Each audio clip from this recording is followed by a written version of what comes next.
In the forest, Carmen is covered in blood and trying to cut the zip tie tying her wrists. Sometimes she dissociates and repeats the words "murder maker" while a black dog watches from afar. When the zip tie finally breaks, she hears snarling and runs away. In a farm nearby, Maggie and her son Arlo capture a wasp in a teacup, and Maggie says they now have a tempest in a cup. In the kitchen, Maggie's mother-in-law Ellen hears the radio make a weird piercing noise for a second before the music comes back to normal. Then Maggie takes the teacup outside where her husband James mentions that the goats have been spooked by something. He also says they should talk about what's going on between them, but Maggie says she isn't ready. After releasing the wasp outside Arlo's window, Maggie heads to the stables, where the horses are all freaking out. Meanwhile, Arlo sees a goat escaping into the woods and goes after it while Carmen watches him from behind the trees. In the evening, Maggie goes looking for Arlo and can't find him. Nobody has seen him, but they assume he's hiding, which he does often. At that moment, their neighbor Ruben and his family show up with their horse, who has been freaking out too and hurt his head in the process. Since Maggie is a vet, she agrees to take the horse to her clinic with Ruben while the others stay to look for Arlo. Ellen hears the screeching noise in the radio again, and Ruben's son Nicholas mentions he also heard it earlier. Arlo's sister Meryl has noticed that a goat is missing, and Ruben's wife Valeria shares that another neighbor was missing a dog too. At the clinic, Maggie finds a huge splinter in the horse's body, but thankfully it didn't cut through any blood vessels. In the forest, Arlo is still following the goat when suddenly Carmen appears behind him mumbling weird words in English and Spanish. Soon the families also enter the woods to search for Arlo. Meryl and Nicholas hear a noise and notice a shadow among the trees. Nearby, James and Valeria are also searching while discussing their old affair, which Maggie doesn't know about.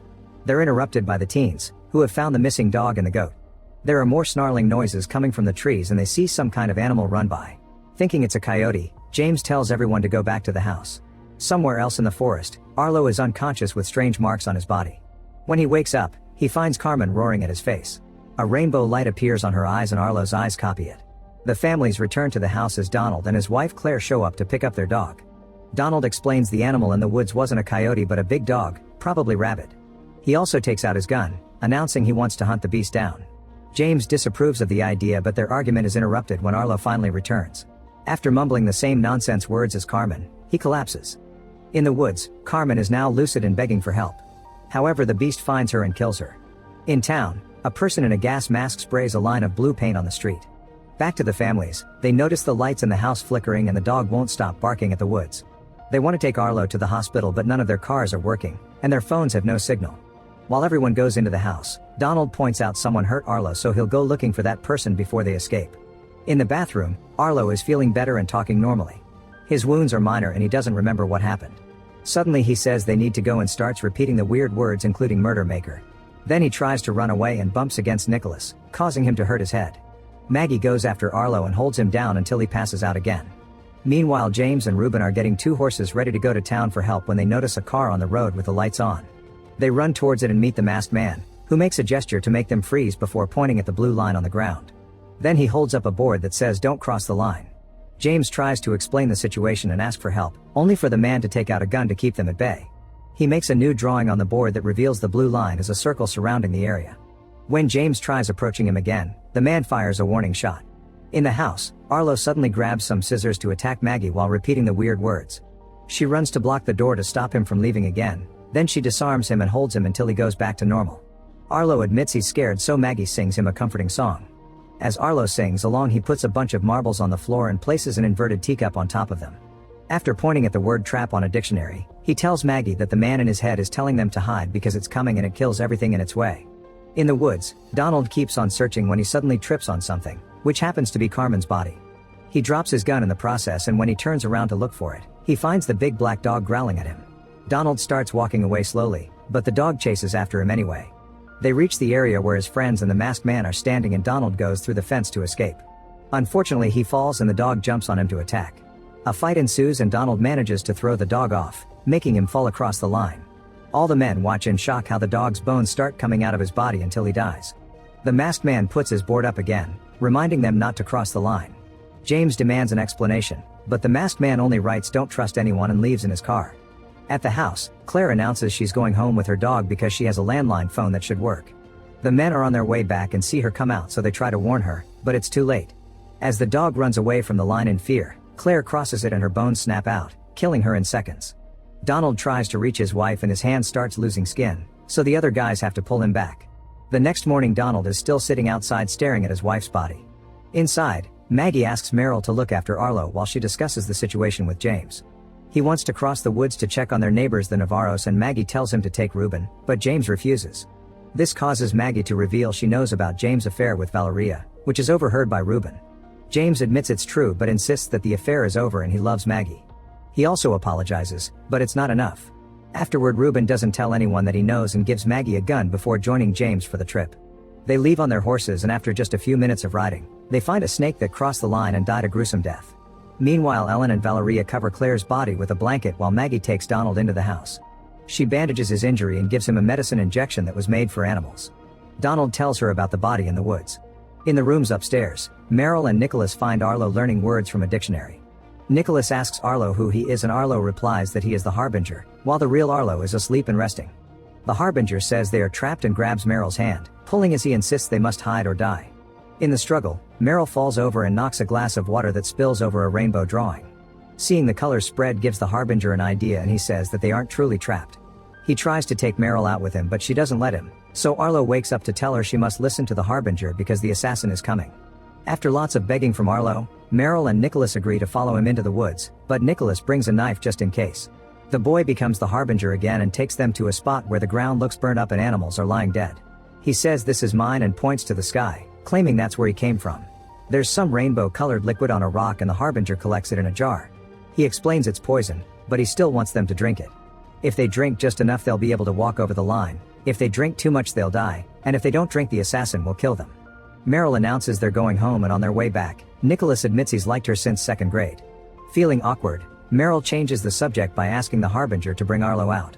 She then asks her brother about the entity's motives, and he says the Harbinger is on a secret mission. Before she can ask more, they hear a car and run away. Outside the house, Ellen and Valeria are chatting, and Ellen reveals she knows about the affair, so Valeria admits she's unsatisfied by the farmer's life with Ruben. At that moment, they see a van stop nearby and Lieutenant Olsen comes out. Ignoring the women's warnings, he crosses the line and says this is the easy part, but leaving it's the problem. Back to Ruben and James, they reach the Navarro's house and split to search the area. Ruben sees the dog staring at the silo door and scares them off before going through that door. James finds the neighbors' dead bodies plus a pool with water before he enters the house, where he finds another body. Suddenly he hears something in the basement, and when he steps on the stairs, someone drags him and pulls him down. At the same time, Maggie goes into the forest to look for the body Donald saw and recognizes the woman as Carmen Navarro. At the house, Olsen tells Ellen and Valeria he knows what's happening and he's here to help. At that moment, Maggie arrives and tells them what she saw, so Olsen explains his job was to find and isolate Carmen. He asks if anyone has come into contact with Carmen while she was alive, and when he hears about Arlo, he asks to see him. While Maggie takes him upstairs, Olsen explains he's a policeman and part of a large task force made up of cops, army, and marines. All they know is that some kind of vibration is outside the line, which complex organisms like animals and humans can't survive. A suspicious Maggie wonders if Olsen's task force killed Carmen, but he swears he just got here. She doesn't believe him because she saw that Carmen had restraint marks on her wrists, so Olsen admits he lied and says the only way to survive is taking him to her son. Since she refuses, Olsen tries to attack, but Maggie quickly knocks him out with her gun. Afterward, the women tie Olsen up in the barn. Maggie checks his things and finds zip tie, so she's sure he's lying about his identity. While they discuss liars, Valeria realizes Maggie knows about the affair and swears it's over. At that moment, Olsen wakes up and asks for Arlo, saying they're running out of time. After a furious Maggie leaves, Olsen tries to manipulate Valeria into believing he's here to help. They're interrupted by Ellen, who can't find the kids. Valeria wants to go looking for them, so she leaves Ellen guarding Olsen with a gun. In the meantime, Maggie rushes to her clinic and has a panic attack, so Donald shares comforting words and helps her calm down. In the woods, the kids come across a different masked man holding a sign that tells them not to cross the line. When he sees the jar, he tells them to hand it over, but the kids refuse. The man then fights Nicholas, and after some struggle, Nicholas stabs him while the jar falls and breaks. Meryl rushes to cover the guy's wound and removes his mask, causing him to recognize the Harbinger as the being that had been in Carmen. The man says his name is McNabb and swears he's here to help the Harbinger. In the barn, Olsen convinces Ellen to wipe the blood from his eye. When she comes closer, he opens his mouth wide and transfers the entity to Ellen. Now possessed, Ellen shoots Olsen dead. Then he frees him and gets a wound on her forehead to make it look like Olsen attacked her. At the Navarros, the dogs are barking at the silo door again. Inside, Ruben has found a tree covered in rainbow lights. At first he tries to ignore it, but eventually he gives in and reaches out to touch it. Before he can do so, a spider lands on his hand and the light immediately kills it. Outside, the dogs have calmed down. In the basement, James wakes up to find his hands tied. Nearby, Travis takes off his mask to smoke.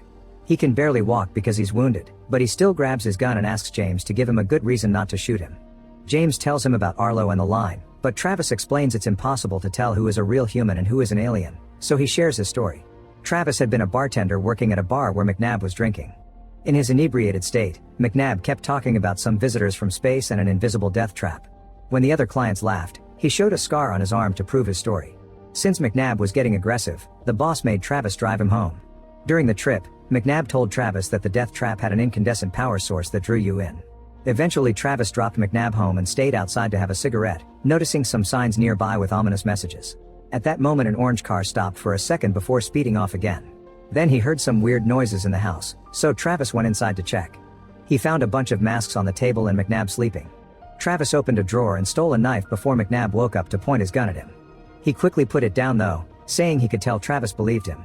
From then on, Travis started to spend time with McNabb to hear more about these visitors, who came to Earth in meteors and took over human bodies.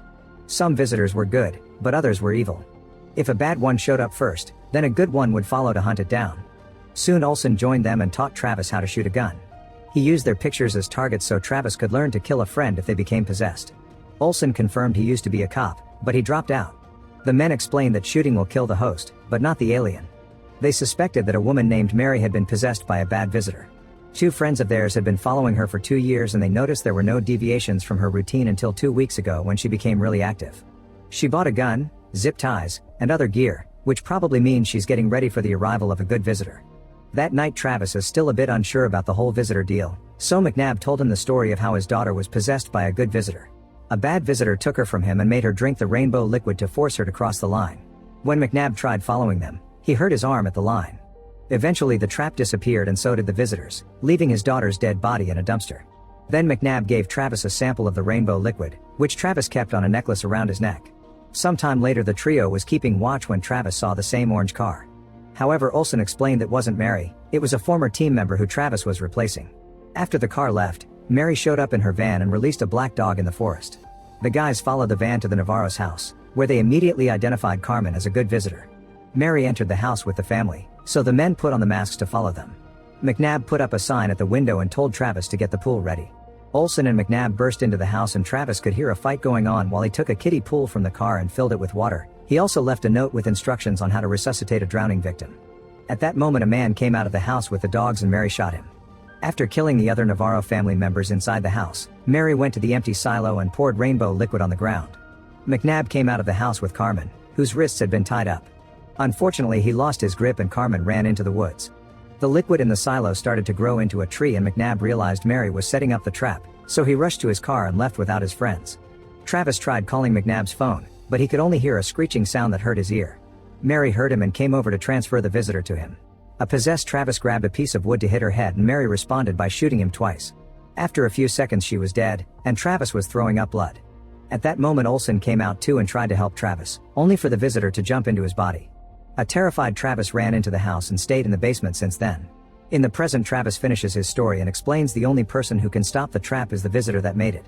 He also says that he doesn't want to die alone, but James convinces him to release him. After throwing his knife at James, Travis decides to self-delete. In the silo, the tree blocks the door to stop Ruben from leaving. James comes looking for him and shoots his gun in the air to scare the dogs away. Ruben yells back to reveal his location and James opens the silo door, only for the tree to close it again. A desperate James grabs an axe and makes a hole in the wall to pull his friend out, only for Ruben to tackle him and punch him a few times for the affair. James apologizes but also reminds him they must leave this for later. The duo gets on their horses and enter the forest, where they find the kids with McNabb. Back in the house, Maggie takes care of Ellen's injury, who tries to transfer the visitor to her. However, they're interrupted by Valeria announcing the return of their families. Meryl helps Maggie treat McNabb and Arlo says he's one of the good ones. Donald tells James everything about Olsen while looking at the position of the body, and since they know Travis' story, they realize the bad visitor is now in Ellen. Meanwhile, Nicholas tells his parents everything and Ruben asks to be taken to McNabb's car. While the family walks through the woods, Ruben confesses he knows about the affair. Valeria cries as she apologizes, swearing that it's over. Their fight is interrupted by Nicholas, who has found the broken jar with rainbow liquid in it. Ruben gets bewitched by it and doesn't snap out of it until a wolf appears to growl at them. The family steps back and the wolf goes to the jar to drink all the liquid, so Nicholas fires a warning shot to scare it away. The wolf runs off and crosses the line without getting hurt. Nearby, Nicholas finds McNabb's diary. In the house, Arlo tells Maggie and Meryl that the Harbinger's mission is to find a machine without waking up more assassins, who are the bad visitors hiding inside many people. Once he finds it, he can turn it on to get ready. At that moment McNabb wakes up and says the visitors are getting ready for an invasion, so he pulls out his gun. This is seen by Donald, who runs to warn James. McNabb says he can't trust anyone and wants to take Arlo away to safety. James comes in and starts arguing with McNabb, who loses control and opens fire right as Donald enters the room too. Donald is shot down and James tackles McNabb, who easily throws him off and runs away. James tries to follow him but he's already gone. Maggie checks on Donald, who is fine because he's wearing a bulletproof jacket under his jacket. Afterward everyone looks for Ellen but they can't find her. By nighttime, James tells his family to stay in the house while he and Donald continue the search in the forest. At that moment Ruben's family comes back and James tells them everything. Nicholas is sent inside too while Ruben and Valeria join the search. In the house, Maggie hears some noises and goes downstairs to check but doesn't find anything. Meanwhile Ruben searches the garage while Valeria waits outside, unaware someone is walking behind her. James looks through Maggie's clinic and also hears some noises, but when he opens the door he's simply startled by Donald's dog. In the stables Donald hears the horses freaking out and searches every corner until he finds a confused Ellen. Then everyone gathers in the living room and Ellen says she thinks the visitor has left her, which means it's inside somebody else now. An argument ensues about how to proceed and Nicholas shares what he found on McNabb's diary. An assassin can be removed from the host if the human drowns. In the morning, McNabb is ready to cross the line but remembers James mentioned Travis.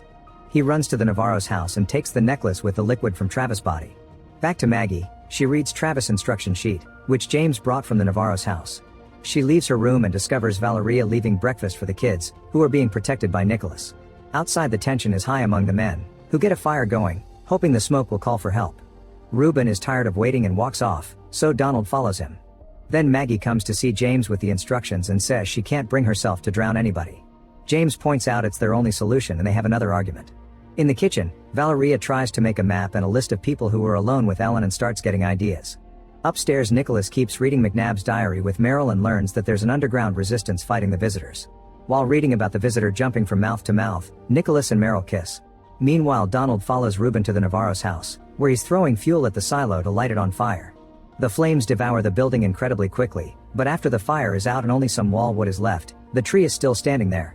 Suddenly McNabb arrives to tell them they can try something else and shows them Travis' necklace. In the house, Meryl checks on Arlo and finds him drawing a zigzag line over and over again.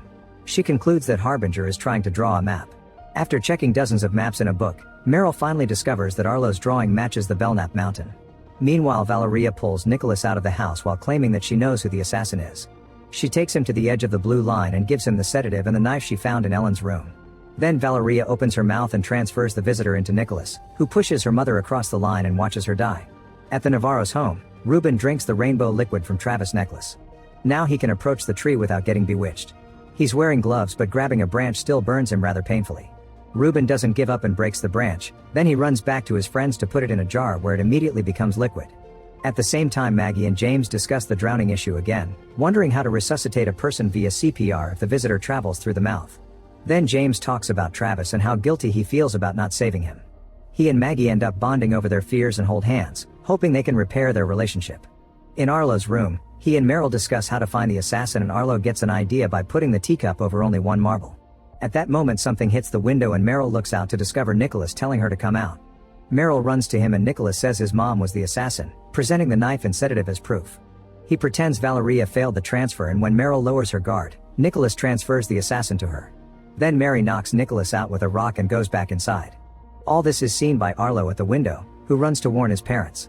When Meryl enters the house, Maggie points a gun at her. The girl is under the control of the assassin, who threatens to kill the host's body until Maggie puts down her weapon. She then tries to leave, only to be jumped on and captured by a masked James. While Maggie also puts her mask on and prepares the tub, Meryl fights her father to try to unmask him but she's not successful. Then the couple grabs her together and submerges her in the filled tub. They do their best to keep her underwater but Meryl never stops fighting and even removes James' mask. Eventually Meryl drowns and her parents immediately take her out. Maggie starts using CPR and cries when nothing happens, thinking she lost her daughter. However, after a few minutes, Meryl wakes up and confirms she isn't possessed anymore. Unfortunately, James is struggling to keep control of himself and tells Meryl and Maggie to run. Outside, the men come back and hide with the others in the stables.